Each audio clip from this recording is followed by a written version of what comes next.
ইমানওয়ালা মৃত্যুবরণ করলে দুই প্রকার। এক নাম্বার, যখন জমিন থেকে কোন ইমানওয়ালা রূহটা যখন নেওয়া যায়, কিতাবের মধ্যে আসছে ওই ইমানওয়ালা রূহটা তখন আল্লাহ পাকের আরশে গিয়া আল্লাহর আরশের নিচে সিজদা করে যায়। সুবহানাল্লাহ। নাম ইমানওয়ালা নাম। আর ইমানওয়ালা এই মৃত্যুতে আল্লাহর আকাশের সমস্ত ফেরেশতারা ইস্তাবশারা বিমাউতিহি আহলুস সামা, আল্লাহর আকাশের সব ফেরেশতারা আনন্দ করতে থাকে।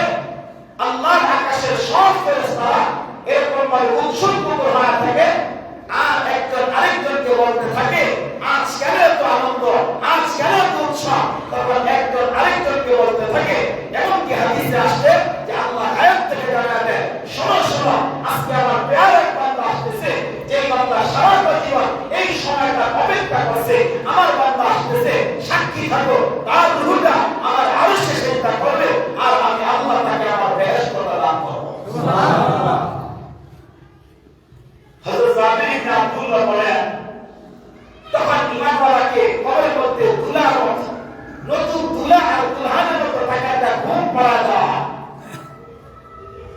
আর নবী আলাইহিস সালাতু ওয়াস সালাম বলেন, তখন এই ইমানদার বান্দা এবং বান্দীটাকে তিনটা প্রশ্ন করার জন্য তার কবরে আল্লাহ দুইজন ফেরেশতা পাঠান।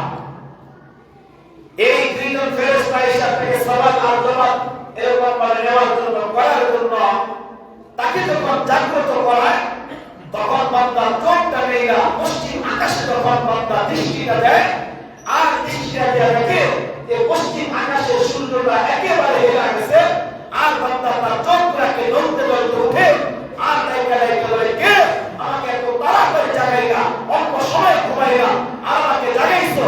ওই যে